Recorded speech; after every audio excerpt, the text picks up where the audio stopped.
रसिको नमस्कार. मी पराग माटेगावकर. ध्येयवेडे कलाकार या माझ्या एपिसोडमध्ये मी तुमचं मनापासून स्वागत करतो. रसिको, आजपर्यंत तुम्ही माझ्या या सिरीजमधून अनेक कलाकारांना भेटला आहात. त्यात गायक, संगीतकार, वेगवेगळे अरेंजर, चित्रपटसृष्टीतले, नाट्यसृष्टीतले कलाकार यांना आपण भेटलो आहोत. आपलं सुगम संगीत म्हणा किंवा चित्रपट सृष्टीतलं संगीत म्हणा, हे ज्यांच्यामुळे समृद्ध झालं आहे असे काही तंत्रज्ञ त्यांना आपण भेटलो आहोत. आज आपण भेटणार आहोत अशाच एका दिग्गज व्यक्तिमत्वाला, ज्यांचं साऊंड आयडियाज नावाचं स्वतःचं साम्राज्य आहे. ज्यांनी मदन मोहनजींनी संगीतबद्ध केलेल्या वीर ज़रापासून तर आत्ता सोनू निगमजींपर्यंत किंवा सोनू निगमजींसारख्या अनेक दिग्गज कलाकारांना रेकॉर्ड केला आहे. त्यांच्या अनेक कॉन्सर्ट्सचं करता साऊंड त्यांनी केलेलं आहे. तर अशाच एका आमच्या मित्राला आपण भेटणार आहोत. पण तत्पूर्वी तुम्ही सबस्क्राईब करायला विसरू नका. तुम्हाला एक सबस्क्राईबचं बटन दिसलं, त्याच्यावर क्लिक करा. केलं क्लिक? हां, आता मी तुम्हाला सांगणार आहे आपण कोणाला भेटणार आहोत. आज आपण भेटूया साऊंड आयडियाजचे सर्वेसर्वा प्रमोद चांदोरकर यांना. प्रमोद नमस्कार. नमस्कार. सर्वप्रथम माझ्या ध्येयवेडे कलाकार या सिरीजमध्ये तुझं मनापासून स्वागत. धन्यवाद. एक तर पहिलं तुलाही धन्यवाद आणि सगळे जे श्रोते आहेत ध्येयवेडेचे, आणि मी पण त्यातलं एक आहे. मी पण भरपूर आवडीने भाग बघितलेत तुझ्या सगळ्याचे आणि तुझ्या उपक्रमाची खूप मनापासून प्रशंसा करतो, कारण खूप चांगली गोष्ट आहे. आज आजच्या वेळेस नवीन जनरेशनलाही एक त्याचा एक इन्स्पिरेशन मिळण्यासाठी हे खूप आवश्यक असतं. हां, त्या दृष्टीने म्हणजे मी हे का सुरू केलं, तो आता बोललास म्हणून, की पूर्वीच्या काळी आपण प्रभात रोडच्या चौकात जाऊन तिथे पुस्तकं घेऊन छान पुस्तकं वाचत होतो. आता तेवढा नवीन जनरेशनला एक तो आता ठीक आहे, काळानुसार असं बदलतं त्याप्रमाणे ते सगळे व्हिडिओ प्रिफर करतात. मग तुमच्यासारखी जी लोक आहेत ज्यांनी खरंच स्ट्रगल केला, एक विश्व उभं केलं आहे, मग तो स्ट्रगल कसा असतो, काय केल्यानी ही सगळी अचिव्हमेंट आहे. कारण सक्सेस लोकांना हवाच असतो, तो दुरून छानही वाटतो, पण त्याकरता काय काय म्हणतात ना, पापड वेलावे लागतात, हे कळायला हवं. म्हणून मी ही थोडी खटपट करतो. खूप खूप छान उपक्रम आहे. मला आठवतं, मी जसं ते इन्स्पिरेशनचं म्हणलं की मुलांना मिळणं आवश्यक असतं, की त्या वयात मी जेव्हा होतो तेव्हा ती इन्स्पिरेशन आम्ही शोधण्यासाठी एकच मार्ग होता, टेलिव्हिजन. करेक्ट. तर टेलिव्हिजनवरती मला खूप, म्हणजे आता सीनचा विषय निघाला आहे, मला आठवतं तेव्हा एक ना कुठला तरी एक मुलाखतींचा कार्यक्रम असायचा आणि म्युझिकल जे काही असतं ना, तर मी कायम त्याच्याकडे अट्रॅक्ट व्हायचं की जिथे लाईव्ह म्युझिशियन दाखवत आहेत. करेक्ट. नाही तर मोस्टली असायचं कसं, एक सिंगर गात आहेत माईक समोर आणि ते झालं. पण जिथे म्युझिशियन दाखवत आहेत, मग कधी कधी म्हणजे मला आठवतं किशोरदांचा एक होता की ज्याच्यामध्ये कल्याणी आनंदजी आणि किशोरदा, करेक्ट, आणि ते त्यांचं चाललं आणि त्यात मग तो बाजूला वाचतंय कसं, हे ते मध्येच कुठेतरी कन्सोलचा पिक्चर, म्हणजे त्याचं इतकं अट्रॅक्शन असायचं की अरे अच्छा असं असतं. म्हणजे काय, तर आता कळतं की ती माहितीचे भुके होतो तेव्हा की हे कसं असतं. बरोबर. तर ती आजच्या जनरेशनला इंटरनेटमुळे आणि युट्यूबमुळे खूप इझी आहे, पण हे आज पोचणं खूप आवश्यक आहे.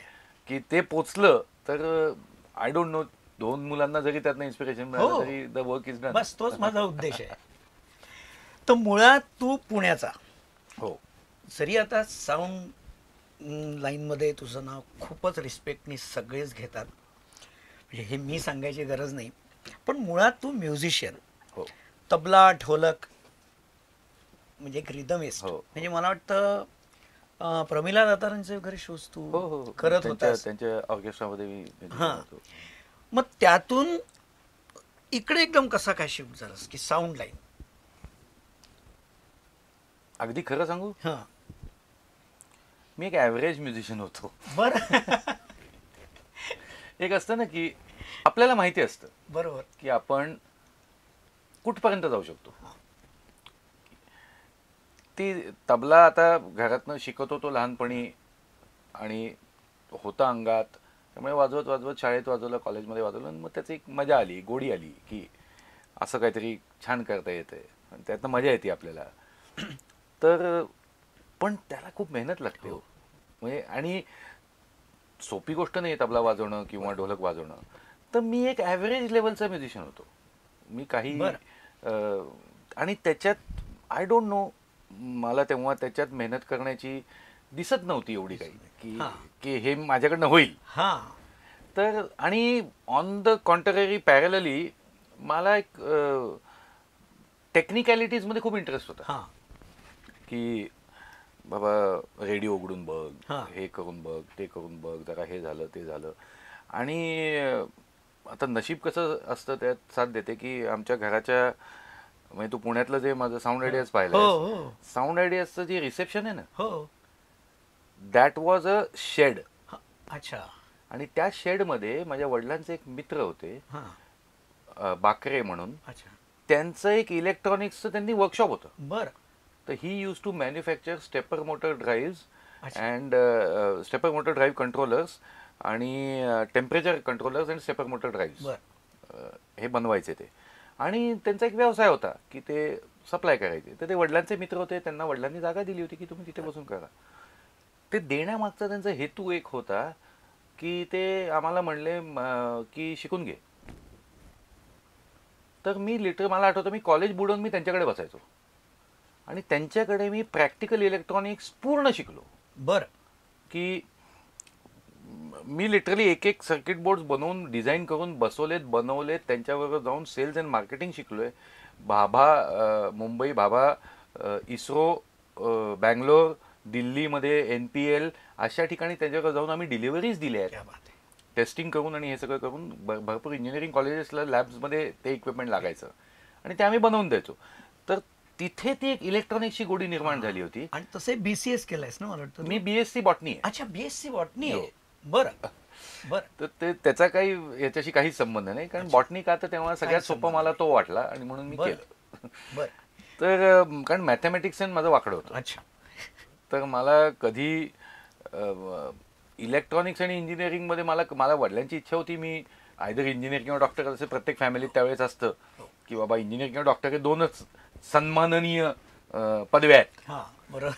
तर त्यांची प्रत्येक वडिलांसारखी त्यांची इच्छा होती की मी असं काही करावं, पण मी त्यांना त्याच्यात प्रूव्ह करून दिलं की तुमचं मी काय करू नाही शकत या बाबतीत. तर त्यामुळे बॉटनी घेतलं होतं. पण ह्याची मला भयंकर आवड होती. म्हणजे मी फर्ग्युसन महाविद्यालयात असताना मी इलेक्ट्रॉनिक्स लॅबमधली सगळी लोक मला ओळखायची, बरं. बॉटनीतले कोणी नाही ओळखायचे. अरे बाप. मी फर्स्ट इयर बॅचलर्सला असताना मी थर्ड इयर इलेक्ट्रॉनिक्सचा प्रोजेक्टचा मी गाईड होतो. काय सांगतोय. कारण इलेक्ट्रॉनिक्सच्या लॅबमध्ये मला जे इक्विपमेंट आमच्याकडे नव्हतं ते मला लॅबमध्ये मिळायचं. त्यामुळे मी माझे सर्किट बोर्ड जाणून तिकडे टेस्टिंग करायचो त्याची, लॅबमध्ये एंट्री घेऊन. तर त्या कित्येक लॅबच्या अटेंडन्सने यांना वाटायचं की हा इलेक्ट्रॉनिक्सचा स्टुडंट आहे, त्यामुळे ते पण द्यायचे मला एंट्री. तर ह्या सगळ्या गमती जमती त्यावेळेस मला मिळाल्या होत्या. तर ती इलेक्ट्रॉनिक्सचा कल आणि म्युझिकचं नॉलेज असं करून मी त्या साऊंडकडे अट्रॅक्ट झालो. आणि म्हणजे मला तुझ्याबद्दल मी ऐकलंही आहे, अनुभवलंही आहे. सगळे तुझे क्लोज जे फ्रेंड्स आहेत, जिथे तुझा खूप वावर आहे, ते सगळे माझे क्लोज आहेत. त्यामुळे तुझा विषय कधी म्युझिक आलं, कुठल्या स्टुडिओत गेलो की असं होत नाही की प्रमोद चांदोरकरचं नाव निघणार नाही. कारण सगळे तुला ते सगळे असे गुरुस्थानी मानतात किंवा चांगले मित्र. तुझ्यात ते पॅशन, एक जनैतिक व्हिजन. आता तू म्हणालास की तुला म्हणजे तुझ्या म्हणण्याप्रमाणे की तू काही फार चांगला हे नव्हता रिदम, म्हणजे तुझं तेवढं नव्हतं. म्हणजे तुझं ते व्हिजन असेल की आपण इथे नको करायला. ही जी व्हिजन आहे, पॅशन आहे तुझ्यात एक. आणि ना दुसरी गोष्ट, बिझनेसचा एक जो हे ना तोही तुझ्यात खूप छान आहे. या सगळ्या क्वालिटीजबद्दल मी खूप ऐकून आहे, म्हणून तुझ्याशी मला खूप बोलायचं आहे. की जसं आता त्या काळी साधारणपणे पुण्यात जेव्हा तू मुंबईत आलास, कोणी असं ना खूप बाहेर जाऊन पुणं सोडून जात आहे आणि ते यावेळी कम्फर्टेबल झोनमध्ये ते एक असतं प्रत्येक. पण तेव्हा सुद्धा तू बहारीनला जाऊन शोज केले. काय कुठले शोज करत होता तू तेव्हा बहारीनला जाऊन? ते हॉटेलचे शोज होते. बरं. की जिथे फिक्स्ड असं एक हॉटेलचा बँड असतो त्याप्रमाणे ते शोज होते. बेसिकली त्याच्या मागचा सिंपल सांगायचं त्याच्या मागचा सिंपल हेतू होता की त्या काळात तुमचं असतं की बाबा एक गाठीची पैसा बनला पाहिजे. करेक्ट. एवढाच हेतू होता त्यामागचा. बरोबर. आणि ते केले काहीतरी 1 वर्षभर केलं ते. बर बर. आणि मग त्यानंतर त्या पैशातनंच मी मिक्सर वगैरे विकत घेतला, तिकडेच खर्च केला आणि साऊंडचं सिस्टीम सामान घेऊन इकडे आलो. सामान घेऊन जेव्हा तू पुण्यातनं मुंबईत आलास आणि मला वाटतं रेडिओ वाणीला तू जॉईन केलं पहिल्यांदा होतंस ना? रेडिओ वाणीला. पण मग जॉईन केलंच ठीक आहे, पण त्याचं साऊंडचं काहीतरी एक शिक्षण हे कोणाकडे? माझं ते पुण्यातच. माझे गुरुजी सुरेंद्र अकोलकर. हां बरोबर. त्यांचाही स्टुडिओ होता मला. त्यांचा स्टुडिओ सॉनिक्स म्हणून पुण्यात अलंकार टॉकीजच्या मागे अजूनही आहे. तर त्यांचं घरातच त्यांचा स्टुडिओ आहे. तर ते माझे गुरु. बर. त्यांनी मला सगळं बोट धरून शिकवलं. बर. ऑडिओचं जे काय आहे ते. कारण त्यावेळेस माझं घर त्या जवळच फिल्म इन्स्टिट्यूट आहे. हो. तर मला in fact as a musician film इन्स्टिट्यूटमध्ये प्रॅक्टिकल्ससाठी जे म्युझिशियन बुक व्हायचे त्यात मी पण असायचो. बर. तर मला फिल्म इन्स्टिट्यूट म्हणून माहिती. बर. तर आम्ही तिथे गेलोय आणि माझ्यापेक्षा थोडे सिनियर असलेले कॉन्टेम्पररी बरेच आजचे रेकॉर्डिंग इंजिनियर त्यावेळेस तिथे शिकत होते. बर. आणि मी म्युझिशियन म्हणून होतो आणि ते काचेच्या पलीकडे शिकत होते. तर त्यावेळेस मी पाहिलं तेव्हाही मला ते इंटरेस्ट आहे, मला हे शिकायला पाहिजे, हे यायला पाहिजे. पण मी तिथले तेव्हा प्रोफेसर्स भेटायचे, त्यांना सरांना विनंती केली की सर मला हे शिकायचं आहे, मला ॲडमिशन. तर त्यावेळेसची त्याची ॲडमिशन्सची जी रिक्वायरमेंट्स ह्या बऱ्याच वेगळ्या होत्या. डिप्लोमा आहे 3 वर्षाचा, पण त्याच्यासाठी डिग्री इन फिजिक्स और मॅथमॅटिक्स आवश्यक आहे. पण ती माझ्याकडे दोन्ही नव्हतं, त्यामुळे मला एंट्रीस मिळणं शक्य नव्हतं. मग दुसरा मार्ग कुठला? तर कोणाकडे तरी ज्यांचा स्टुडिओ आहे त्यांच्याकडे जाऊन त्यांना विनंती करायची. तर माझे ते बाकरे सर होते, ज्यांच्याकडे मी इलेक्ट्रॉनिक्स शिकलो. त्यांच्या ओळखीतनं मी म्हसवडे सर म्हणून एक होते, ज्यांचं माझ्या घराच्या मागेच एक वर्कशॉप होतं जे म्युझिकल इन्स्ट्रुमेंट्स रिपेअर करायचे. Electronics related to musical instrument. म्हणजे त्यावेळेसचे मेलोडी मेकर्सचे किंवा कुठले टॉपचे ऑर्केस्ट्रा होते, जे काही कीबोर्ड्स वगैरे सगळे ते रिपेअर करणारा हा एकच माणूस होता पुण्यात. त्यामुळे ह्यांचे सगळ्यांची कॉन्टॅक्ट होते. तर मी त्यांच्याकडे गेलो. तर त्यांच्याकडे मी म्युझिकल इन्स्ट्रुमेंटचे इलेक्ट्रॉनिक्स शिकलो आणि मग त्यांनी मला अकोलकर सरांचा रेफरन्स दिला की तू त्यांच्याकडे जा, ते तुला शिकवतील. आणि मग सरांनी मला अगदी प्रेमाने 1.5-2 वर्ष सगळं बोट धरून शिकवलं त्यांच्या स्टुडिओत. आणि मग बाबा संतोषी या रेडिओ वाणीमध्ये ते इंजिनियर होते, त्यांच्याकडे मला रेडिओ वाणीमध्ये आणणारी व्यक्ती विलास आडकर. हो. बर. आणि मला मुंबईत येऊन काम कर, मुंबईत जा याच्यासाठी इन्स्पायर, पुश आणि प्रॅक्टिकली बोट धरून घेऊन येणारी व्यक्ती म्हणजे आनंद मोडक. काय सांगताय? त्यांनी मला इन्स्पायर केलं, त्यांनी मला पुश केलं आणि ते मला घेऊन पण आले. ही खूप मोठी गोष्ट असते. इन्स्पायर करणं, सांगणं, सल्ला देणं हे वेगळ्या गोष्टी आहेत.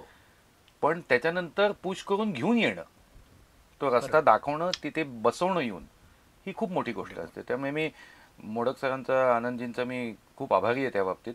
आणि त्यांनी मला लिटरली, मला आठवतं ना, मी पुण्यातली त्यांची रेकॉर्डिंग्स असायची तेव्हा मी जेव्हा करायचो तर तेव्हा ते मला कायम म्हणायचे की मी मुंबईत पण खूप ठिकाणी काम करतो, तू उत्कृष्ट आहेस, तू इथे सडशील, तुला मुंबईत जायला पाहिजे.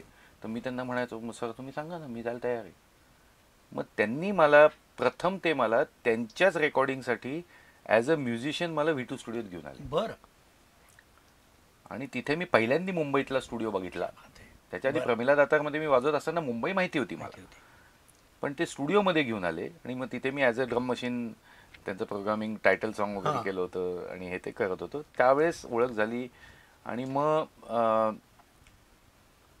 प्रमोद घैसास तेव्हा तिथे इंजिनियर होते, तर त्यांची ओळख झाली. तर मला मजेत मोडक मला पुण्यातला प्रमोद घैसास म्हणायचे. अरे वा. त्यावेळेस. त्यामुळे मला त्यांनी खूप एक हे वाटायचं की आणि दुसरी एक गंमत होती की मी कधी पण कुठलेही, त्यावेळेस कॅसेट्स होत्या ना रिलीज झालेल्या, आपण दुसरं रेकॉर्डिंग ऐकणार असं तर कॅसेट्स. बरोबर. तर कुठलीही कॅसेट, मुंबईची कॅसेट घेतली आणि लावली की अशी मोठी वाजायची. करेक्ट.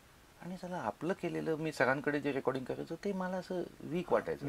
तर मग मी सरांना नेहमी विचारतो, सर असं का होतं की आपलं रेकॉर्डिंग असं का वाजतं आणि त्यांचं रेकॉर्डिंग असं का वाजतं? तर सर मला म्हणायचे बघ प्रमोद, खूप गोष्टी आहेत त्यात, खूप फॅक्टर्स आहेत म्हणे. म्युझिशियन्स पण फॅक्टर आहे, इक्विपमेंट पण फॅक्टर आहे, आपलं नॉलेज पण फॅक्टर आहे. ते सगळे फॅक्टर्स मधलं कुठला फॅक्टर वर्क होतं मला माहित नाही म्हणे, पण आहे डिफरन्स. मग मला आनंदजी जेव्हा म्हणायला लागले की नाही प्रमोद, तर मी त्यांना म्हणायचो तुम्ही मला कसं काय प्रमोद घ्यायचंच म्हणता, माझं रेकॉर्डिंग तर त्यांच्यासारखं वाजत नाही. म्हणे मी रेकॉर्डिंग वाजण्यावरती नाही म्हणते, म्हणे तू त्या चेअरवर बसल्यानंतर जे जे करतोस ना त्याच्यावरनं म्हणतोय की तू प्रमोद घ्यायचंस. त्याचं एक उदाहरण म्हणजे मी जे ऐकलं ते की तेव्हा पंच करणं, आता डिजिटली आपल्याला बार दिसत असतो, स्पूलवर किंवा जर पंच करणं तेव्हा एक ही खूप थोडंसं मोठी गोष्ट होती. मोठी गोष्ट होती. एक आ गया बार, वो आ गया बार, मसा ते पंच लयचं ज्ञान असणं हा, आवश्यक आणि होतं. टेन्स वातावरण असायला की म्हणजे आणि पंच करेक्ट झाला की नाही हे गाणं संपल्यावर पुन्हा ऐकल्यावरच कळणार. कळणार, तोपर्यंत नाही. तिथं तोपर्यंत तो मटकाच येतो. म्हणजे त्या बाबतीत की प्रमोद येऊन इझिली दोन बार अलीकडे त्यांचं नाव म्हणजे ते इतके बेमालूम काम करायचे. मी जेव्हा पाहिलं त्यांना की ते इतके बेमालूम, आणि तिथे मी ऐकलं जे, आणि आय वॉज सो इम्प्रेस्ड की आहे हेच रेकॉर्डिंग मला असंच करायचंय. आणि मी पाहिलं पंच करणं तर, पण मी बिंग अ म्युझिशियन तबला शिकलोय, त्यामुळे मोजण्यात काही मला एवढं अवघड वाटलं नाही. म्हटलं अरे हे एवढं नाही. हा, तुम्हाला ते रेकॉर्डरचा अंदाज येणं आवश्यक आहे की बाबा तुम्ही रेकॉर्ड दाबल्यानंतर किती वेळात ते होते त्याचा अंदाज, कारण फिजिकली मेकॅनिकली हेड ते येतं, तर त्याला जो डिले, मेकॅनिकल डिले, त्याचा अंदाज असणं आवश्यक आहे. तर ते, आणि मग त्याच्यामुळे मग मी तिकडनं मला कळलं की प्रमोदजी तेव्हा जस्ट V2 नवीन सुरू झाला होता. प्रमोदजी मध्ये मी त्यांना म्हटलं की सर मला आवडेल, मोडकांनी माझी ओळख करून दिली की अरे खूप हुशार मुलगा आहे, हे घे. हे पण कोण करून देतं, त्यात खूप अवघड मोठी गोष्ट आहे. तर ते मला म्हटले की आत्ता तर माझ्याकडे मी बघतो, लक्षात ठेवतो. आणि मग मला कळलं की ते आधी रेडिओ वाणीत होते आणि तिकडे जागा होती, तर तिथे विलासचा रोल आला. तर विलास रेडिओ वाणीमध्ये रेकॉर्ड करत होता, आणि मी विलास बरोबर, म्हणजे विलास पण माझ्या वयाने मोठा आहे, पण अरे तुरे त्यांनीच, अरे तू मला आवाज काही करत जाऊ नको असं त्यांनीच तो अधिकार दिलाय, म्हणून मी अरे तुरे करतो. तर त्यांनी त्याचं रेकॉर्डिंग होतं रेडिओ वाणीमध्ये काहीतरी, तर त्यांनी मला आदल्या दिवशी फोन केला होता, म्हटलं ये तू उद्या इथे. तर मी गेलो पळत पळत आणि भेटलो तिथे, ते सगळं रेकॉर्डिंग पाहिलं. तर तिथे बाबाजी होते, आणि मग मग तिथे मला अपॉर्च्युनिटी मिळाली. मग मी सुरुवात तिथनं केली. तुझी आणखीन एक स्पेशालिटी म्हणजे आता तू तबला, ढोलक, म्हणजे इंडियन रिदमिस्ट म्हणजे तू, आणि तुला ते वादक असल्यामुळे ते असेल कदाचित, पण तू जो टोन घेतोस, टोन घेणं सुद्धा, दाया बायाचा बॅलन्स, किंवा 2 ढोलक 4 ढोलक एकत्र कसे वाजायला पाहिजे, त्याचा साऊंड कसा असायला पाहिजे, याच्यावर तुझी म्हणजे मास्टरी आहे. काय म्हणजे तुला काय वाटतं, म्हणजे काय ह्या सगळ्या उपमा, ह्या सगळ्या पदव्या हे लोक देतात मला. मी जेन्युइनली सांगायचं स्वतःशी खरं राहून, तर मी जे 25 वर्षापूर्वी पुण्यात रेकॉर्ड करायचो तेच अजून करतो, काहीच वेगळं नाही आहे. मी तेच करतोय जे तेव्हा करायचो. डिफरन्स फक्त एवढा आहे की आता मला कॉन्फिडन्स आहे की मी करेक्ट करतोय. डिफरन्स काहीही नसतो तुमच्यातलं. हे पहा, नॉलेज जे असतं ना ते वाढत जातं, बरोबर, पण कोर, आता तू जे शब्द वापरले स्टोन आणि बॅलन्स, हे ऐकूनच सबकॉन्शियसली तुमच्यामध्ये बसलेले असतात. बरोबर आहे. तुम्ही कुठली गाणी ऐकताय, किती वेळा ऐकताय, ती कशी ऐकताय. माणसाच्या मेंदूमध्ये कमालीची क्षमता आहे की त्याला जे पाहिजे ते तो ऐकतो. करेक्ट. त्याच्यामुळे एक सिंगर जेव्हा गाणं ऐकत असतो तेव्हा तो फक्त सिंगिंग ऐकत असतो, म्हणजे त्याला पाहिजे तेवढं तो शिकतो ते. तसं मी कायम बॅलन्स ऐकत होतो सबकॉन्शियसली. बरोबर. कारण ते रिक्रिएट, बघ ॲज अ म्युझिशियन सुद्धा, समजा मी ढोलक वाजवतोय तर मला स्टेजवरती तेच गाणं रिक्रिएट करायचंय ना, तर मला त्यातला ढोलक प्लेअरचा पार्ट प्ले करायचा आहे. बरोबर. जे काय त्या गाण्यातलं आहे, तर ते प्ले करण्यासाठी मी ढोलक नीट ऐकतो, पण ते ऐकायचं सबकॉन्शियसली माझा बाकी काय वाजवतात हे पण लक्ष आहे ना. करेक्ट. तर त्यामुळे माझं ते गाणं डोक्यात बसलेलं आहे. बरोबर. आता ते मी आता ऐकत असताना माझ्या सबकॉन्शियस माइंडमध्ये त्याचा साऊंड पण छापलेला आहे.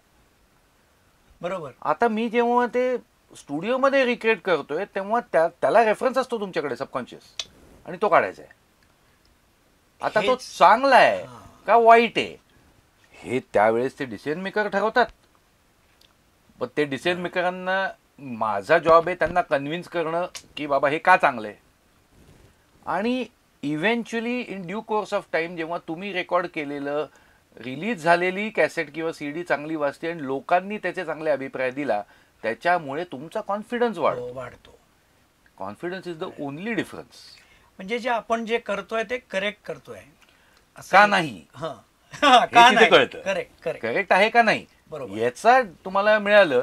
जर नसेल करेक्ट तर का नाहीये ह्याचं सोल्युशन निघतं. बरोबर, त्याचं ते रिसर्च.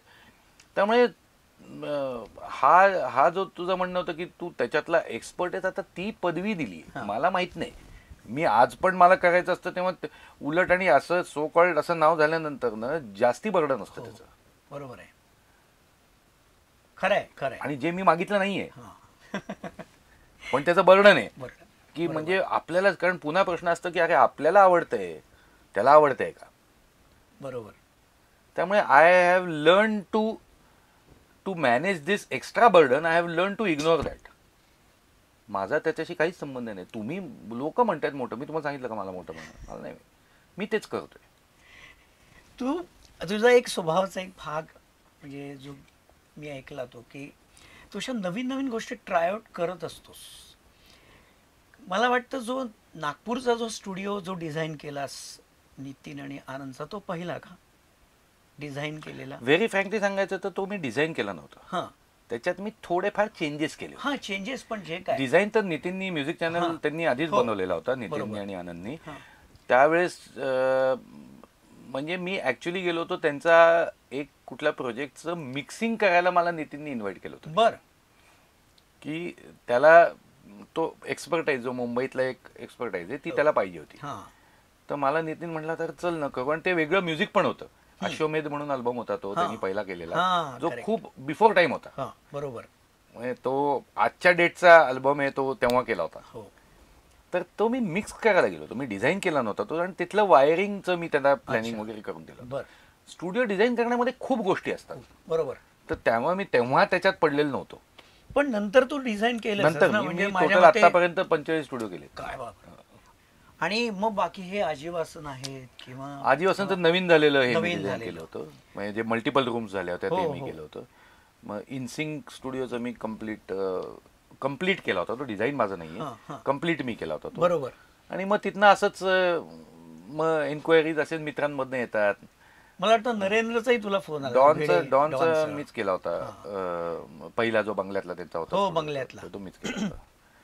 आणि असे बरेच, म्हणजे बाकी मी अहमदाबादलाही केलेत 3-4 स्टुडिओज. म्हणजे साऊंड इंजिनियर म्हणून तू म्हणजे जसं एक उत्तम रेकॉर्डिंग खूप मोठे प्रोजेक्ट तू केलेस, मग हे पण एक पॅशनचा भाग होता की स्टुडिओ डिझाईन करणे, मला जसा हवा तसा हवा, या दृष्टीने की काय अप्रोच काय सांगू, पैसे कमवायचे होते. वा वा, मला आवडलं उत्तर आहे.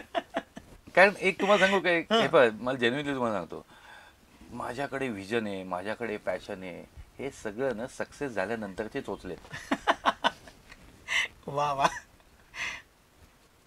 कुठलीच डोंबल्याची व्हिजन नसते, कुठलंच डोंबल्याचं पॅशन नसतं. त्यावेळेस जगायचं असतं. आणि मला हे काम येतं, मग मला हे पण येतं, मग मी का करू नको. नंतर हे सगळे त्याला फेदर्स इन द कॅप्स येतात की अरे सो पॅशनेट अबाउट इट. हे सगळे आता जे मॉडर्न शब्द आहेत. बरोबर आहे. त्या शब्दांना माझ्या दृष्टीने म्हणजे तुम्हाला तुमचं एक्सप्रेशन देण्यासाठी तुम्हाला तो शब्द योग्य वाटतो म्हणून वापरता. पण बरेच अयोग्य मतं सुद्धा त्या शब्दांना जोडून योग्य बनवायला प्रयत्न करतात. किती स्पष्ट आणि स्वच्छ विचार आहेत. मला खरंच म्हणजे असं बघायला मिळत नाही. असं कोणी नाही, तसं नाही. हे चूक आहे असं कोणी म्हणणारं फार रेअरली नाही. कारण मला somehow I like to be connected to the ground and be connected to the facts. कारण काय ना, ह्या फेक वर्ल्ड मध्ये रिअल होणं खूप आवश्यक आहे. नाहीतर तुम्ही म्हणजे मला एक कायम प्रश्न पडतो की फेक झाल्यानंतर स्वतः जेव्हा तुम्ही आरशात बघता तेव्हा तुम्ही फेक तुमच्याशी बोलता का रिअल तुमच्याशी बोलता. बरोबर. जर तुम्ही रिअल बोलत राहिलात ना तर तुम्ही कायम ग्राउंडेड राहा. अगदी खरं आहे. Very true. जर तुम्ही फेकच काय ना ऍक्टिंग करून करून करून करून असं होतं ना की एका वेळेनंतर तुम्ही तुमच्या रिअल सेल्फलाच विसरून गेलात विसरून आणि गेलात. काय म्हणता ऍक्टिंग वर्ल्डमध्ये आहात. मग जेव्हा वेळ आपटते ना तेव्हा खूप लागतं. बरोबर, खरं आहे. त्यामुळे ते रिअल राहणंच हे मला हे संस्कार मी म्हणेन अकोलकर सरांनी दिलेले, मोडक सरांनी दिलेले, सगळ्यांनी हे सिनियर्स तुमच्यावरती अननोईंगली तुमच्या सबकॉन्शियस माइंडमध्ये खूप संस्कार करून जातात. म्हणजे आता तो संस्काराचाच भाग.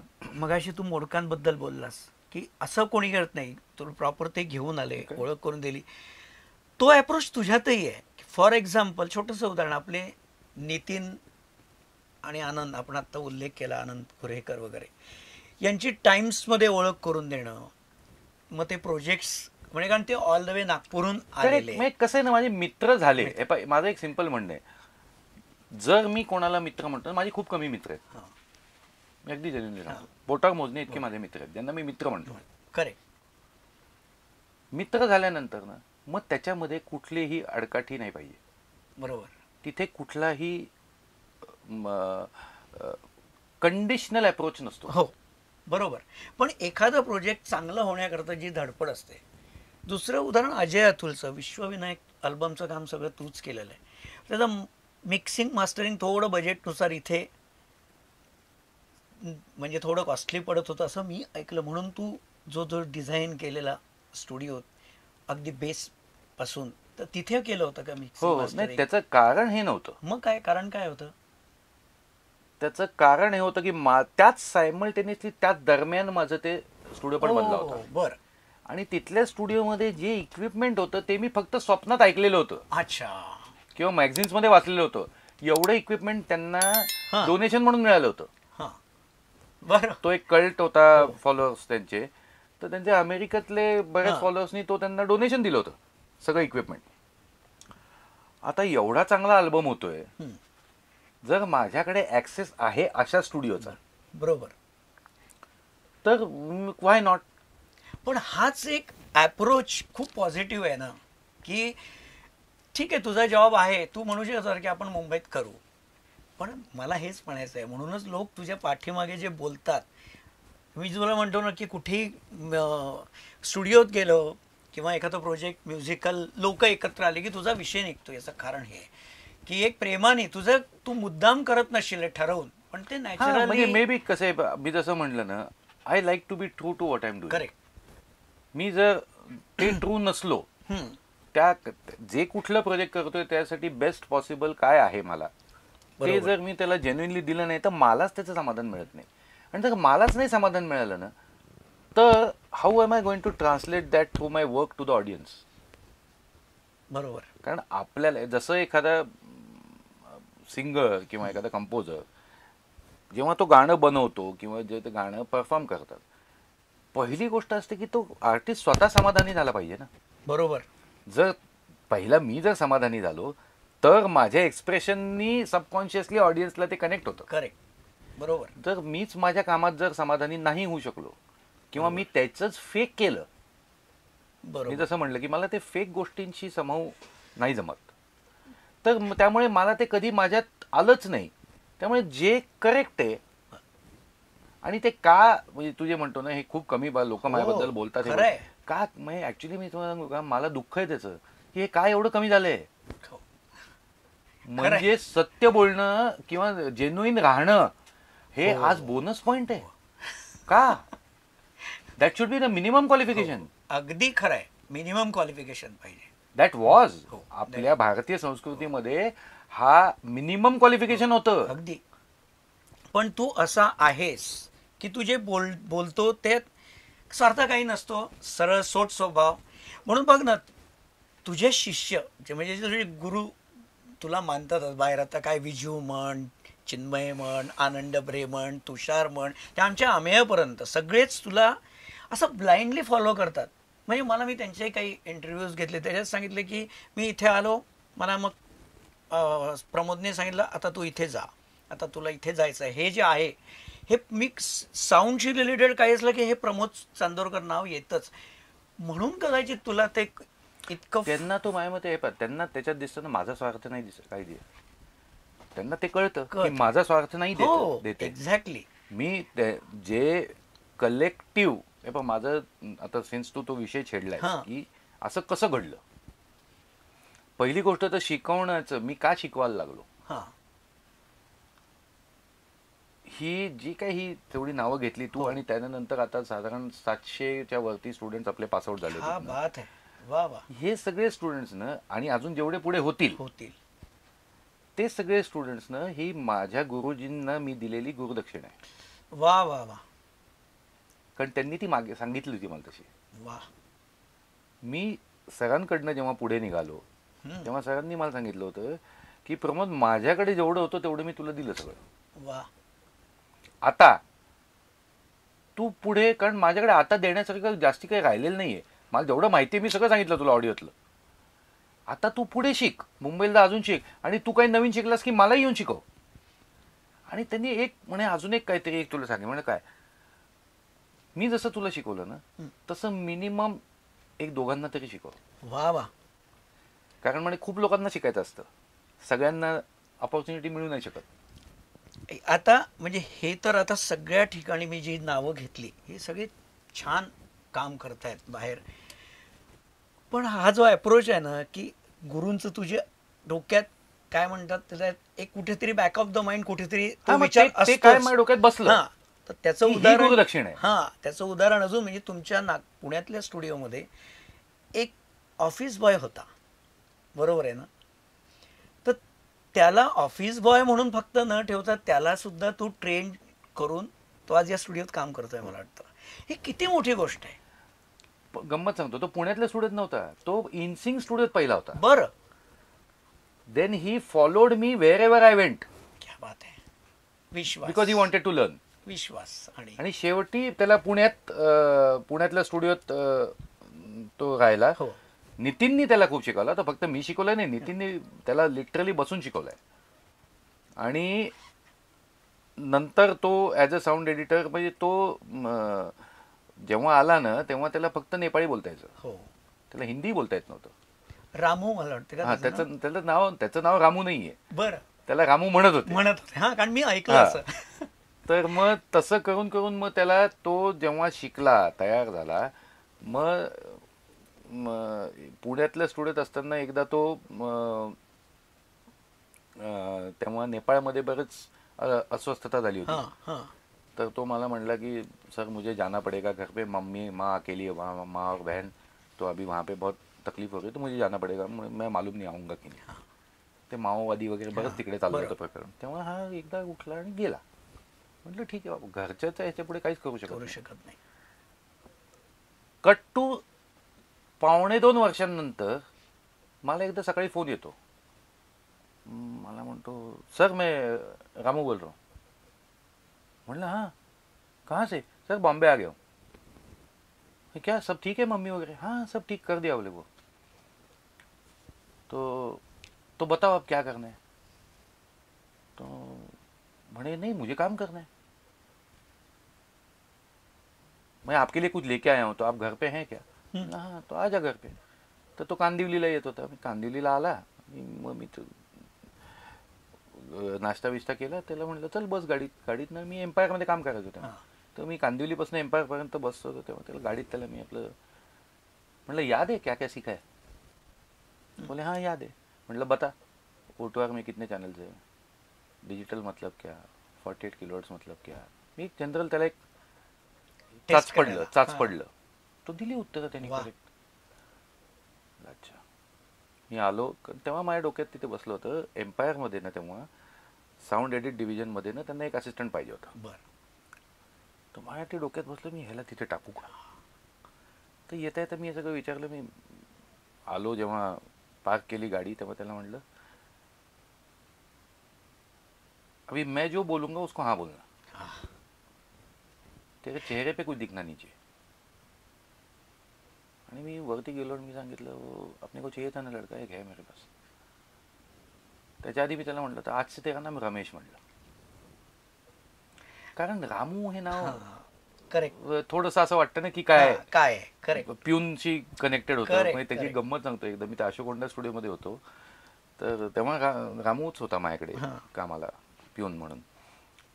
तर असंच काहीतरी चहा बी आला नव्हता आणि मी, तुला माहिती मी भडकू आहे, मी एकदम जोरात रामा असं करून ओरडलं. नंतर थोड्या वेळी मला क्लिक झालं, बाजूचा माणूस दचकला. अरे तो रामगोपाल वर्मा होता. त्याला कळलं नाही की हा म्हणून मला का ओरडतोय. अरे सॉरी म्हटलं, आपको धीमे धीमे वो मैं उसका भी नाम रामू है. तर तिथे मला ते डोक्यात बसलं होतं की यार हे गडबड तर मी त्याला आज से तेरा नाम रमेश. ठीक आहे म्हटलं. गेलो आतमध्ये, ये ऐसा लड़का है, मतलब मेरे पास कम से कम 3-4 साल काम किया है इसने, अच्छा करता है, इसको ले लो. तर त्याला बोलवलं इंटरव्ह्यूला. तर तो जाऊन त्याला जसं सांगितलं होतं सगळ्याला हो हो म्हणला.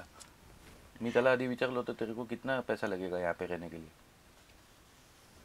आणि हे सेम घटना तुला माहिती आहे, विजूनी वगैरे सगळ्यांनी सांगितलं असेल. असंच सगळ्यांबद्दल घडले. हो, असंच घडलं. तर त्यांनी मला सांगितलं मला 15,000-1,000 रुपये पास झाले. म्हणजे ठीक आहे. मी आतमध्ये सांगितलं होतं 20,000 रुपये लागतील.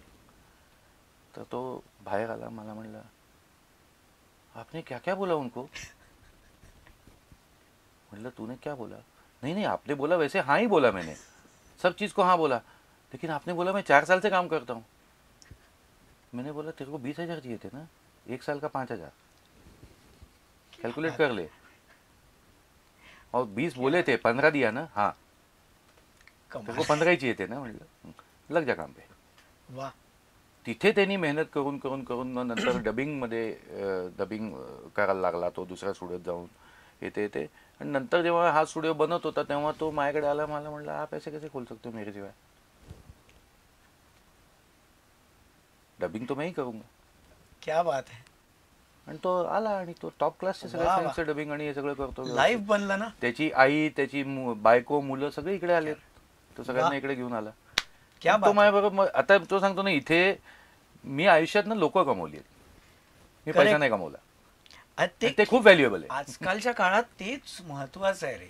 आणि मला ते सगळ्यांना मी नेहमी आता सगळ्यांना मी बोलवतो ना कॉन्व्होकेशनला, मी त्यांना सांगतो सगळे नातू आहेत सगळे तुमचे. करेक्ट.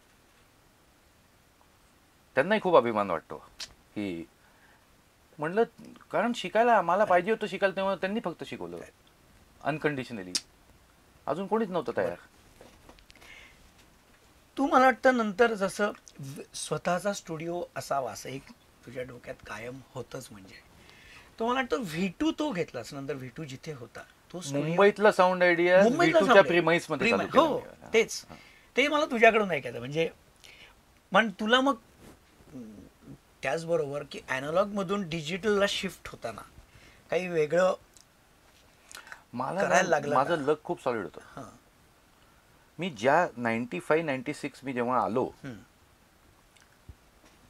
तेव्हा digital technology had just entered India. हो बरोबर. इंडियन ऑडिओमध्ये. हां. तर मी बॅचलर्स नंतर मी मास्टर्स इन कम्प्युटर ॲप्लिकेशन केलं. ते फक्त मला ते दिसत होतं की कम्प्युटर्स येणार आहेत म्हणून मला कम्प्युटरचे बेसिक शिकून घ्यायचे होते. बरं. त्या एकमेव कारणामुळे मी ते की मी कम्प्लीट पण केलेलं नाही ते. बरं. मला माझं जेवढं पाहिजे होतं तेवढं मिळालं, मी सोडून दिलं. कारण मला त्यानंतर ते बाहेरची ऑफर आली, मी निघून गेलो तिकडे. मी आणि जितेंद्र आम्ही एकत्रच केलं. तर ते घेतलं. तर मला त्यावेळेस मी जेव्हा इंडस्ट्रीत आलो ॲज अ इंजिनियर ना, तेव्हा मला एक जाणवलं की सगळे लोक इथे मोठा मोठा एक्सपिरियन्स असलेले आहेत आणि एज्युकेशन ऑडिओचं अवेलेबल नव्हतं. त्यामुळे एज्युकेटेड लोक कमी होती. बरोबर. आणि मला कम्प्युटर्सची भीती नव्हती, त्यांना कम्प्युटर्सची खूप भीती होती. कारण त्यांना माहिती होतं की हे चेंज येतोय पण आपण तर त्यासाठी रेडी नाही आहोत. So best way was to resist the change. कुठल्याही चेंजला नॉर्मली असंच होतं. बरोबर बरोबर. Change is always resisted but change is bound to happen. Correct. It's not going. जसं एआयचं आता येत आहे, it's bound to happen irrespective whether you like it or you don't like it. बरोबर. The best way is to accept it and to adapt it. Correct. तर मी ते फटाफट त्याच्यात अडॅप्ट झालो. आणि रेडिओवाणीमध्ये असताना मला आठवतं ना, मी रेडिओवाणी जॉईन केलं तेव्हा त्यांनी मला विचारलं, त्यांनी माझ्या रेझ्युमेवरती पाहिलं आणि ते म्हणे अच्छा आपने कम्प्युटर किया है. पहिली गोष्ट हे विचारली त्यांनी मला. तो म्हणलं हाँ. तो वो देखा मैं अंदर कंप्यूटर रखा है. हाँ देखा मैंने. चालू कर पाओगे. मैं मनात आलं काय ते एवढी मोठी काय गोष्ट आहे. हाँ कर पाऊंगा. मला म्हणे सोच लो. म्हटलं क्यों. बोले वो हम अमेरिका से कंप्यूटर लेके आए, 6 महीना हमने 25-25 हज़ार लेके लोगों को रखा था, कोई चला नहीं पाया. मग मला भीती वाटली. म्हणलं जायला एवढं सगळं केलंय आणि मी हो म्हणतोय टेण्यावरती. म्हटलं सर आप मुझे 1 महीना दे दो. हां. तो बोले चालू कर पाएगा. म्हणजे 1 महीना दे दो, मैं कोशिश करूंगा. हं. म्हणजे मी ते कर पाऊंगा वरनं हां. कोशिश करूंगा आलो. हां. कारण तेवढं ते ऐकलं त्यानंतर असं वाटलं ना की आपण उगीच तर मोठा काही घेत नाही अंगावर. करेक्ट. आणि मग मी पहिल्यांदा पाहिलं जाऊन तर मॅकिनटॉश हे काय असतं म्हणलं. कारण मी तर विंडोजवरती विंडोज पण नव्हतं, त्या कोबोल आणि डीबेस आणि या सगळे होते बेसिक पॅकेजेस ते. तर मग मी त्याची पुस्तकं मॅन्युअल वाचलं, हे वाचलं, ते वाचलं, ते वाचलं, चालू केलं. रात्रभर बसायचो, कम्प्युटर उघडून केलं आणि मी 15 दिवसात तो चालू केला. आणि त्याच्यावरती सिंकमध्ये तिथे ॲड्स चालायचं, युमॅटिकवरती सिंक करून ॲड्स करायचे. ते मी त्यांना डबिंग करून दाखवलं. ते इतके खुश झाले. तर ते मला म्हणले तुने, तेव्हा मला त्यांनी पहिला पगार 1200 रुपये दिला. मला म्हणले तुने कम्प्युटर चालू कर दिया तो तुझे 5000. मी मनात म्हटलं आत्ता म्हणत होते 25,000 देत होतो मी, 6 महिने ठेवले होते, 6 इंजिनियर त्यांना नाही आलं आणि मला आलं तर 5,000 देणार.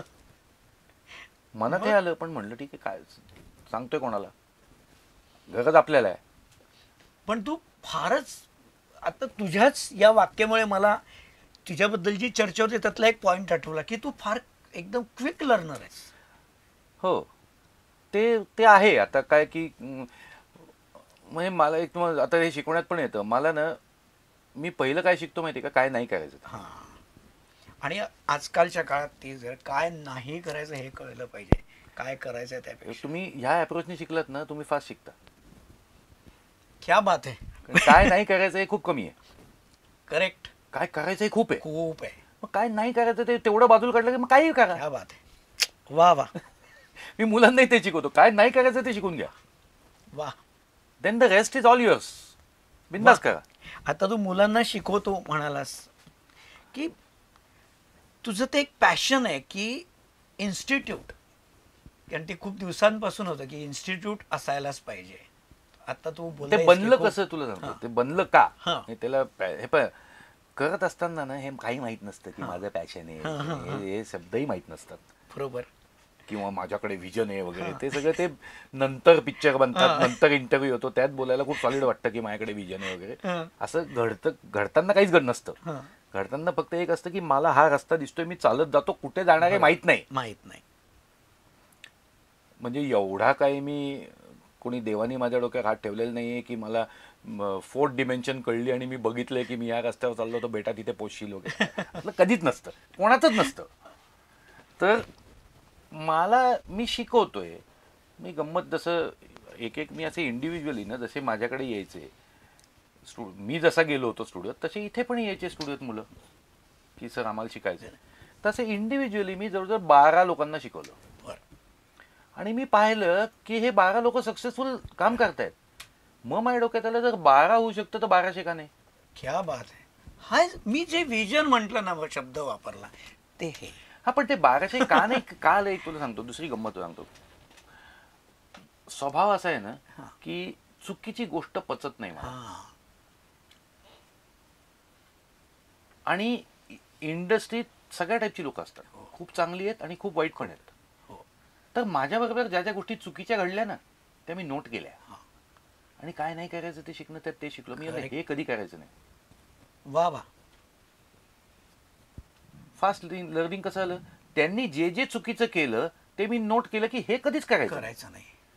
मग ह्याच्या उलट करायचं ना तर ते कधी, म्हणजे इतकी इन्सिक्युरिटी. आणि हे पहा आज मला मी हेही म्हणेन की जर if you cannot adopt to the change ना, the only weapon you have to fight that change is insecurity. That's the only weapon you have. Correct. की you are trying to protect your interest. तुला माझं नुकसान करण्यात काही interest नाही. तुला तुझे इंटरेस्ट प्रोटेक्ट करण्यात जास्त इंटरेस्ट आहे. त्यामुळे त्याचंही त्यांनीही मुद्दामून केलं मी कधीच म्हणत नाही. कोणीच मी एक समजलोय, चूक किंवा चुकीचं माणूस कधीच जाणून बुजून करत नाही. प्रत्येक ऍक्शन प्रत्येक माणसाला ते मी बरोबर आहे हे वाटतं म्हणूनच त्यांनी केली असते. बरोबर. कोणी जाणून बुजून चुकीचं करणार नाही. नंतर त्याला जाऊन वाटतं की त्यांनी चूक झाली का, कारण त्याला त्या ऍक्शनचे इफेक्ट्स बाकीच्यांना काय झाले याच्यामुळे त्याला कळतं की हे चुकीचं होतं, असू शकतं, हो, बरोबर, होतं पण नाही, असू शकतं. आणि समोरच्या माणसाला देतं, दृष्टिकोनाचा खेळ आहे. तर माझ्या दृष्टीने मला ज्या ज्या त्या गोष्टी घडल्या ह्या करायचं नाही तर ह्याच्या अपोजिट करायचं. मी शिकवत नाही, मी शिकवतो. वा. कारण शिकवत त्यांना ती इन्सिक्युरिटी होती की ह्यांनी माझ्या जागा घेतली. सगळ्यांनाही काय इन्सिक्युरिटी होती, मी याला जर शिकवलं, मला या जागेवर येण्यासाठी 15 वर्ष लागली आहेत. बरोबर, मी खूप मेहनतीने ही जागा मिळवली आहे, राईट, हो, नथिंग अगदी रॉंग खरं अबाउट आहे. इट. मग मी तुला का शिकवू, आरामात का शिकवू. मला लोक शिवाय द्यायची, मी पण तुला शिवाय देणार. मला लोकांनी जसं ट्रीट केलं तसंच मी तुला ट्रीट करणार, ही पद्धत होती. हो, मी म्हणायचो, माझ्या डोक्यात आलं की अरे जर माझी जागा मीच सोडली नाही तर मी पुढच्या सीटवर कसं राहणार. खरे, बरोबर.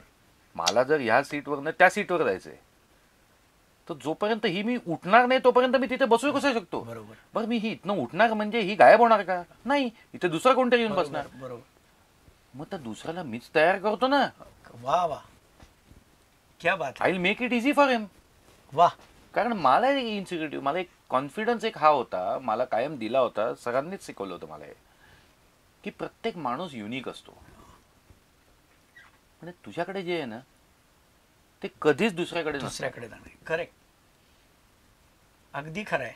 म्हणजे एक बघ तू, सगळ्यांकडे तेच प्रो टूल्स आहे, हो, सगळ्यांकडे तेच मायक्रोफोन्स आहेत, हो, सगळ्यांकडे तेच कन्सोल्स आहेत, हो.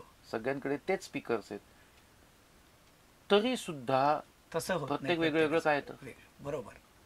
बघ सगळ्या कंपोजर्सकडे तीच पेटी आहे. हो, मला अशोक पत्कींचं एक मोठं वाक्य आहे माझ्यासाठी, ते मी कोरून ठेवलंय. अशोकजींनी कायम वापरतात ते, हां. हेच तर शिकायचं, बाकी 7 सूर तेच आहेत. वा वा, क्या बात आहे. अशोकजींबरोबर मला खूप काम करायला मिळालं त्यांच्याबरोबर. त्यांनी मला खूप खूप शिकवलं, खूप सपोर्ट केला. तो माणूस इतका कमाल आहे. तुम्ही बघा, ते माझ्यापेक्षा सहज 20 वर्षांनी सिनियर असतील, सहज सहज. हो, नाव ही इज 84. म्हणजे माझ्या वडिलांच्या वयाचे. हो, अगदीच. इन शॉर्ट, हो, मी यायच्या आधीपासून तो माणूस टॉपवर होता. हो, मी असताना तो माणूस टॉपवर होता आणि अजून तो माणूस टॉपवर. टॉपवरच आहे. खरं आहे. मग तुम्ही विचार करा, एवढी जनरेशन बदलली, बट अशोकजी कायम बिझी आहेत. बिझी आहेत. म्हणजे बरेचदा मी बघतो म्हणजे मग हा जो क्वेश्चन म्हणतात ना लोक, की एक एक फेज असते, ते गेले की दुसरे येतात, तुम्हाला त्या फेजचं म्युझिक येत नाही, तुम्ही आता जुने झालात, हे सगळं यांनी चुकीचं ठरवलंय. काळानुसार बदलत गेले. आणि बरं बदलत गेले म्हणजे ते आता डिस्को म्युझिक करतात, नाही, नाही, मेलडी सोडलेली नाही त्यांनी कधीही. ते मी त्यांच्याकडनं ते शिकलो होतो. म्हणजे मी त्या माणसाला तुम्हाला सांगतो, सकाळी 10 वाजता स्टुडिओ झाले, संध्याकाळी 10 वाजता 10 गाण्यांचे पूर्ण ट्रॅक रेडी, तिथे येऊन कंपोज केले, लिरिक्स तिथे बघितलेत. मी त्यांना काय असं करतो, अशोकजी कसं करता हो तुम्ही, कसं जमतं, ते तेव्हा म्हणायचे हेच तर शिकायचं, बाकी 7 सूर तेच आहेत. कमाल आहे. इतकं त्यांनी माझ्या ते, म्हणजे असे काही किती वाक्य असतात ना की ते अशी घर करून बसले. पण त्यांना मी कधीही सल्ला विचारायला गेला कोणाही बद्दल. एक मी म्हणलं, तो माणूस कोणाही बद्दल कधीही वाईट बोलला नाही, कधीही नाही. आणि कुठलाही माणूस मी ऐकलेला नाही जो त्यांच्याबद्दल वाईट बोलतो. रिस्पेक्टनेच बोलतो त्यांच्याबद्दल. ती खूप मोठी कला आहे. बरोबर. म्हणजे ह्याचा अर्थ त्यांना सगळेच आवडतात का, नाही, असं नसेल, नसावं, पण ते कोड्यात उत्तर द्यायचे. मी त्यांना कित्येक वेळा असे सल्ले विचारायचो ना, की अशोकजी तुम्हाला काय वाटतं, मी काय करू, मी असं ह्या स्टुडिओत राहू का त्या स्टुडिओत जाऊ, तुम्हाला कसं वाटतं. मला वाटतं मी इकडे राहिलो तर माझा हा फायदा आहे, असं करायचे. आता दिसतं तसं नसतं म्हणून जग फसतं. तू समज काय ते, या ज्याला एका वाक्यात त्यांनी सगळ्याचं उत्तर दिलं, तू जा, ते निघून जायचे. नंतर कळायचं त्यांना काय म्हणायचं होतं. करेक्ट. त्यामुळे इतका कमाल माणूस येतो. असे माझ्या नशिबात इतकी लोक आली ना. आप्पा वडावकर, त्यांनी इतकं शिकवलं. रवींद्र साठे, रवीजी मला माझ्या वडिलांनी त्यांना ट्रेनमध्ये मुंबई पुणेमध्ये वडिलांची त्यांची ओळख झाली होती. तर असं करून माझ्या वडिलांनी सांगितलं, अरे ते आहेत ते साठे, ते तू भेट त्यांना जाऊन. तर मला रवीजी शिकवायचे लिटरली बसून गप्पा मारताना, की अरे प्रमोद त्याचं ते पहिले साऊंड रेकॉर्डिस्ट. साऊंड रेकॉर्डिस्ट त्यांनी म्हणजे मला माझ्या उभरत्या काळात हक्काचं घर कुठलं होतं तर रवीजींचं. क्या बात आहे, वा. की मी लिटरली त्यांच्याकडे जाऊन जेवलोय आणि ते हक्काने प्रेमाने वहिनी बसवायच्या, ये जेव जेव बस, इतकं ते हक्काचं. मग अविनाश ओक सर, बरोबर. त्यांनी इतक्या प्रेमाने शिकवलं हक्का. त्यामुळे मी म्हणलं ना की तुम्ही चांगले असला ना की सगळी चांगली लोक तुमच्या भाषेत येतात जवळपास. खरंय. मग आता किती स्टुडंट्स दरवर्षी या तुझ्या इन्स्टिट्यूट? साधारण वर्षाला 80 ते 100 स्टुडंटची ऍडमिशन होते. वा वा, एव्हरी इयर. छान. आणि ते तसे पास आउट होत जातात. गरज आहे इंडस्ट्रीला चांगल्या इंजिनियर्सची. आणि आता आपण या वर्षापासून डिग्री कोर्सेस चालू केले ना. वा. तर आता पहिल्यांदा भारतात AICTE approved B Tech in audio engineering. क्या बात आहे. आणि हे फक्त इथेच आहे. इथे म्हणजे आपण ते कंडक्ट करतोय, पण कर्जतच्या युनिव्हर्सिटी कॅम्पसमध्ये. कर्जतच्या युनिव्हर्सिटीमध्ये. तर ते BA म्हणजे ज्यांच्याकडे मॅथमॅटिक्स फिजिक्सचं बॅकग्राऊंड नाही आहे हां, त्यांच्यासाठी BA, आणि ज्यांच्याकडे मॅथ्स फिजिक्सचं बॅकग्राऊंड आहे त्यांच्यासाठी बीटेक इन ऑडिओ इंजिनिअरिंग आपण चालू केलं. एवढं तू सगळं विश्व उभं केलं. मी विश्वास म्हणजे आत्ताच मी बघितलं 8 स्टुडिओज इथे आहेत, एवढी इन्स्टिट्यूट आहे, आणि सगळ्यांना तू एवढं असं फ्रीली मार्गदर्शन करत असतोस. आणि मलाच आत्ता बोलण्यातून खूप गोष्टी कळल्या.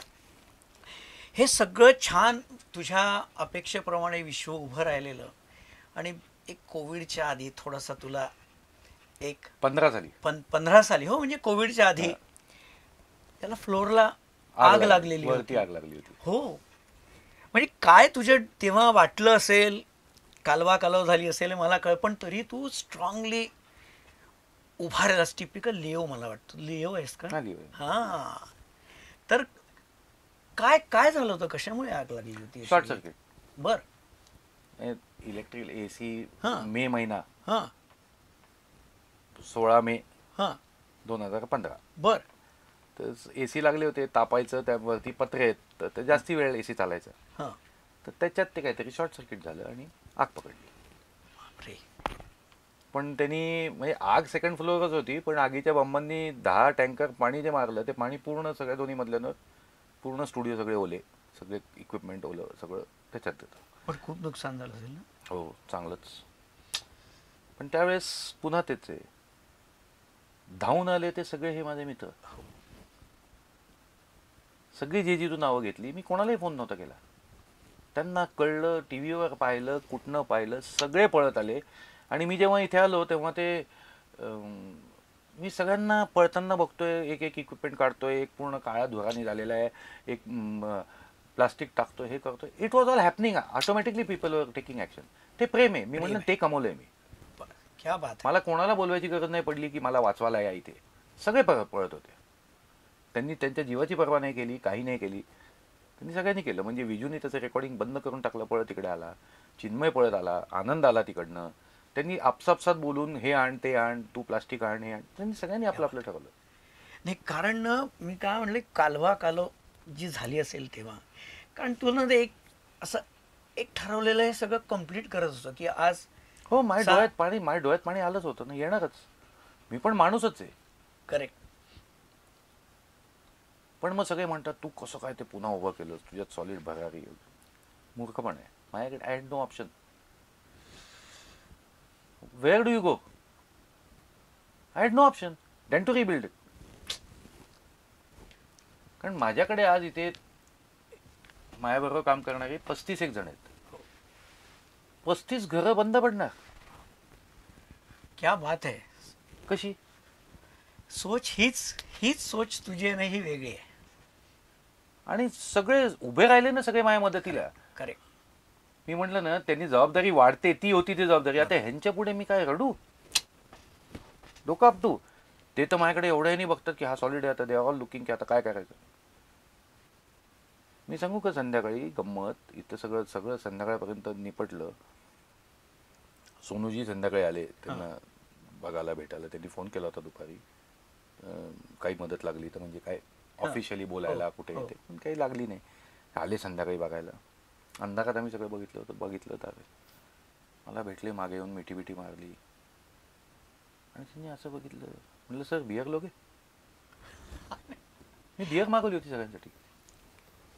म्हटलं चला बियर पिऊ.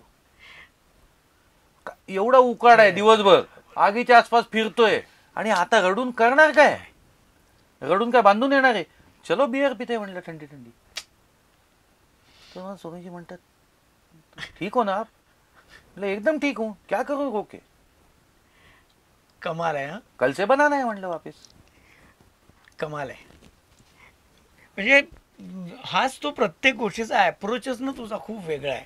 म्हणजे पण आता ते तू तर- थोडा आधी जे बोललास तुझ्या इन्स्टिट्यूट बद्दल की इतके स्टुडंट्स पास आउट होत आहेत, तो कोर्स तू जो डिझाईन केला आहे, आता तू ग्रॅज्युएशनचं हे करतोय, पण तू करताना आधी मला वाटतं तुझे मिस्टर दास तुझे पार्टनर का ते US जाऊन तिथे काय सिलेबस नाही, तो आहे? तिथेच राहतो. हां बरोबर.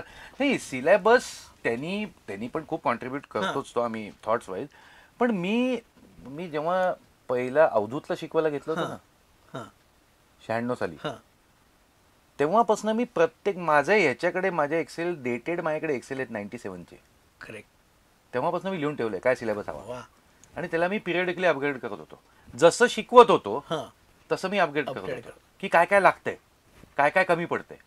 त्यामुळे माझा कोर्स हा तुम्हाला इट माइट नॉट बी की जगातला बेस्ट कोर्स मी बिलकुल नाही म्हणणार. पण इथल्या रिक्वायरमेंट माझं म्हणणं आहे माणसाला काम करण्यासाठी जे लागतं ते मी सगळं करेक्ट शिकवतोय. Correct correct.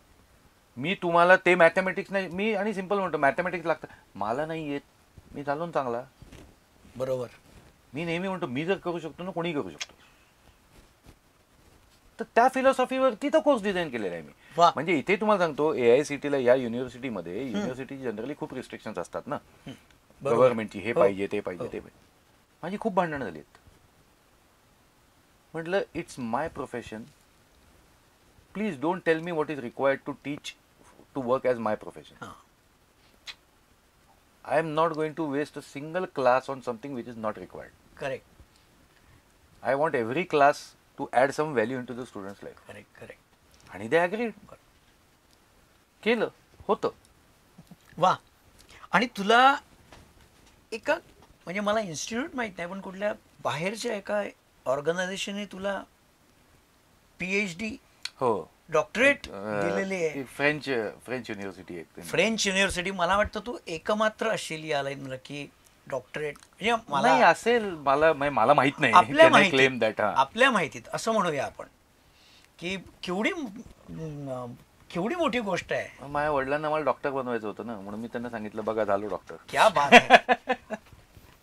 केवढी मोठी गोष्ट आहे ना, अभिमानास्पद गोष्ट आहे. हो. वा. मला आणखीन एक म्हणजे आता जिव्हाळ्याचा विषय आहे की मदन मोहन, लताबाई एक म्युझिशियन म्हणून सगळ्यांनाच ते हे विषय जवळचे दैवत असतात. आहे. हां दैवत आहे. तू त्यांचा वीरझारा अल्बम मला वाटतं तूच रेकॉर्ड हो, केला. हो. काय अनुभव होता तुझा? कारण 3 LPsचा सेट आहे तो माझ्याकडे रेकॉर्ड. स्वर्गीय सुख हा अनुभव होता. तर मला कायम वाटायचं की जी गाणी आपण म्हणजे पंचमदांच्या वेळेस मी गाणे आधी जन्माला आलो, किंवा Correct. ते जेव्हा किशोरदा गायचे, रफी साहेब गायचे, आशाबाईला, मी त्या आधी का नाही जन्माला आलो? मी आधी जर जन्माला आलो असतो तर मला ते करायला मिळालं असतं असं मला नेहमी वाटतं. पण त्याच्यात जेव्हा साक्षात सरस्वती तुम्हाला रेकॉर्ड करायला मिळते, झालं, अजून काय पाहिजे. आणि ते इतकं सुंदर नातं त्यांनी बनवलं. ती सरस्वती आपण नाही बनवत, काही देवच बनवतो, तसं त्यांनी बनवलं. आणि त्यांनी तुम्हाला अगदी मुलासारखं ट्रीट करणं, म्हणजे काय असतील मागच्या जन्माची पुण्य खरंच की ते मिळते. की आयुष्यात दिदींची गाणी ऐकत ऐकत लहानाचे मोठे झालो आपण. आणि त्याच्यातच आपण पुण्य होय आपल्याला. एक्झॅक्टली की बघ त्यांना दिसल्या त्या तरी पुण्य. खरंच. बघ त्या तुमच्या डोक्यावर हात ठेवतायत. बर्थडेला तुम्हाला फोन करून फोनवरती हॅपी बर्थडे टू यू गातायत. आ हा हा. काय अनुभव. ह्याच्यापेक्षा काय स्वर्गीय सुख असतं. वा वा. म्हणजे माझ्या मुलींना अगदी मी आत्ता परवाच माझ्या धाकट्या मुलीला सांगत होतो, म्हटलं तुला आठवतं का अशी गाणी लावली होती आम्ही येताना, तर वीरजाराची गाणी लागली होती, तिनेच लावली होती का मी लावली होती असं काहीतरी, तिलाही आवडतात. तर म्हटलं तुला आठवतं का घरी या, ती आता शी इज 25 की त्या वीरजारा 2004 मध्ये 4-5 वर्षाची होती ती, 4 वर्षाची, की त्याच्या प्रीमियरला आम्ही गेलो होतो. तर म्हणजे साक्षात बच्चन साहेब दारात उभे राहून लोकांचं स्वागत करतायत, हो हो हो. असं ते प्रीमियर. तर तिथे फर्स्ट फ्लोअरवरती आम्ही असं गेलो आणि हिने हात धरलेला होता आणि हिने अचानक हात झटकला आणि पळत पळत गेली, लताबाई मंगेशकर, लताबाई मंगेशकर. त्यांना जाऊन मिठी मारली तर तिथे उभे होते. त्या उभ्या होत्या, त्यांनी सगळ्यांना सोडून हिला असं जवळ घेऊन घेतलं. काय नशीब आहे तुझं. खरंच आहे, खरंच आहे. तर हे काहीतरी आहेत मागच्या जन्मीची पुण्य जी करायला वा मिळाली. वा. मदन मोहन साहेबांचं म्युझिक रेकॉर्ड इंजिनियर म्हणून तुमचं नाव लागणं, केवढी मोठी ते किती मोठे. म्हणजे आपण नुसती त्यांची गाणी ऐकली आहेत, आपल्याला माहित पण नव्हतं. हो. आणि बघ त्या प्रोसेसचा भाग होणं, नुसतं नाव लागणं एक गोष्ट आहे, पण त्या प्रोसेसचा भाग होणं, ते इतके संस्कार झाले ना तेव्हा म्युझिकल. करेक्ट. ते संस्कार असतात की कसं. कारण आम्ही मदनजींनी गायलेलं ते ओरिजिनल मेलोडी ऐकायचो तिथे. ते असंच नव्हतं सांगितलं गेलं की मदनजींचे कंपोजिशन्स आहेत. सगळं रेकॉर्डेड होतं. सगळं त्यांनी प्रत्येक ओळ त्याच्यातली गायलेली आहे. तुम्ही जर मेकिंग ऐकलं हो हो. तर म्हणून ते बनवलं होतं नंतर आम्ही की लोकांनी याच्यावर प्रश्न उठवू नयेत. करेक्ट. माझ्याकडे तो आहे, 3 LPsचा सेट आहे तो. फार म्हणजे मी ती रेकॉर्ड खूप वर्ष शोधत होतो. ती मला रेकॉर्ड मिळायलाचाच आनंद इतका झाला. तू तर ते रेकॉर्ड केलंय सगळं, क्या बात आहे.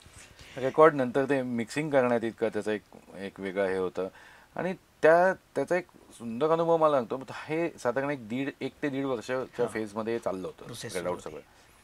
ते झाल्यानंतर म्हणजे आता संपला प्रोजेक्ट, दिला, रिलीज झाला, पण माझं तर काम, मी स्टुडिओ इंजिनियर आहे, पुन्हा माझ्याकडे पुढचे क्लायंट्स येतात. माझं मनच उडालं. मी हे असं काम केल्यानंतर मला हे काम नाही करायचं. मी करूच नाही शकलो. मी नावं घेत नाही कोणाची, हो बरोबर, पण I could not digest them. Correct correct. बरं, पुन्हा माझ्या मनात तर झालं की मी ह्या प्रोफेशन मध्ये लकनी आलोय का चॉईसनी आलोय. मी चॉईसनी आलो. चॉईसने then the choice is mine. Correct. Whether I want to do it or not. One day I decided आणि मी सोडून दिला स्टुडिओ. मला नाही करायचं. बापरे. मी 2006 मध्ये सोडून दिला, 5च्या एंडला. बापरे. त्याचं सगळ्यात महत्वाचं कारण हे होतं की म्हणजे असं काम केल्यानंतर खरंच आहे. म्हणजे मग मला वाटलं की आय डोंट नो, म्हणजे am I just doing this for money? No. I never looked at money. If that is, मला जर तेवढा आनंद मिळत नाहीये त्यातनं, तर मी का करतोय. बरोबर. आणि मी ते सोडून दिलं. तू मगाशी बोलताना सोनूजींचं नाव घेतलंस. मला वाटतं खूप वर्ष तू सोनूजींचे सगळे लाईव्ह शोज 18 वर्ष. 18 वर्ष करत होतास. क्या बात आहे. काय एकदम न सुरेल माणूस, कमाल. ते जे तिकडे मिस करतो ते इथे मिळतं. क्या बात. खरंच आहे. म्हणजे एक सुराची फ्रिक्वेन्सी काय असते, कमाल. आणि डेडिकेशन. डेडिकेशन. खरंच प्रचंड डेडिकेशन टुवर्ड्स म्युझिक, प्रचंड मेहनत, discipline, not taking things for granted. Correct. मला एक खूप उत्सुकता आहे, म्हणजे मी जो प्रश्न विचारतोय की कायम न तुझे डोळे ते असं तू एम असतात तुझे, आणि ते तू म्हणजे असं मी बरंच ऐकलंय की तू जर म्हटलं 6 महिन्यात कार घेणार, ती घेतलेली असते. हा स्टुडिओ मी या वर्षभरात मी करणार, ते झालेलं असतं.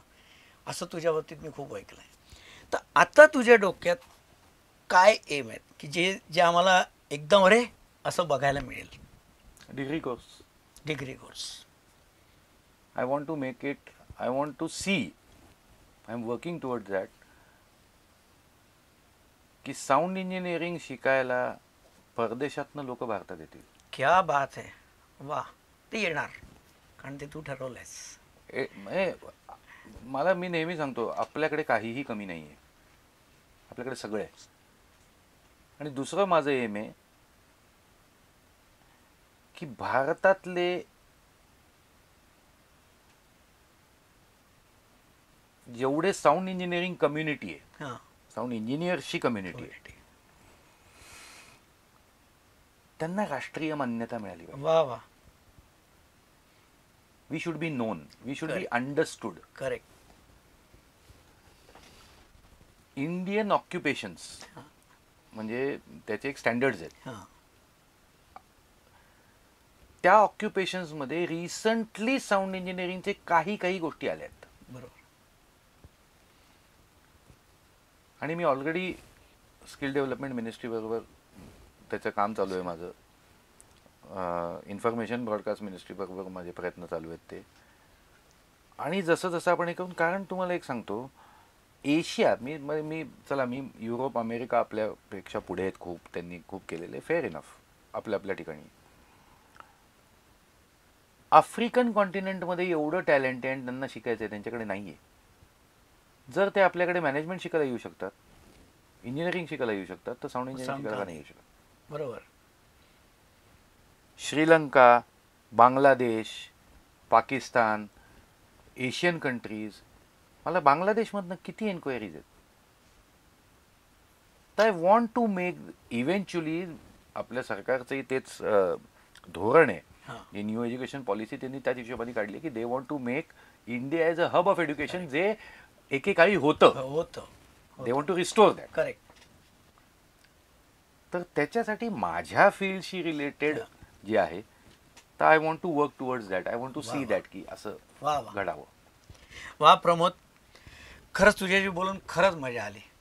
म्हणजे मला असं खूप गोष्टी मलाच इथे खूप अशा समोर आल्या की मग स्टुडंट्सनी त्याचा फायदा घ्यायलाच पाहिजे. तुझा जेवढा सहवास लाभेल तेवढा त्यांनी घ्यायलाच पाहिजे. खरंच मनापासून थँक्स. आणि तू असे स्टुडंट्स घडवत राहा. एक रिचनेस म्युझिकला जो येऊ शकतो ना, तो तुझ्यासारख्या लोकांमुळे येऊ शकतो. त्यामुळे आमच्या कानांना छान असं गोड आणि सुरेल म्युझिक, छान म्युझिक ऐकायला मिळावं, ह्याकरता तुझी जे पॅशन आहे ना, ते तसं तू चालू ठेव. आणि तुझ्या सगळ्या पुढच्या प्रोजेक्ट्सना मनापासून शुभेच्छा. खरंच धन्यवाद. मला मनापासून खूप thanks. मजा आली. मला एक तर आपण एवढ्या वर्षांनी भेटलो हो, आणि आपल्या आणि अशा गप्पा मारायला मजा येते की जेव्हा हेतू शुद्ध असतात दोन्हीकडे, करेक्ट करेक्ट. त्याची मजा अगदी. खूप छान येते. आणि ऑब्व्हियसली हे माझं एकट्याचा प्रवास नाही आहे, एवढ्या सगळे लोक जोडलेली गीत आहे बरोबर. तर अजून ही माझी टीम तशीच मोठी होणार आहे की आज डिग्रीची मुलं येतील, हे येतील, आणि हे तर चालतच राहणार आहे. मी बी फक्त निमित्त आहे त्याचा की ते करण्यासाठी.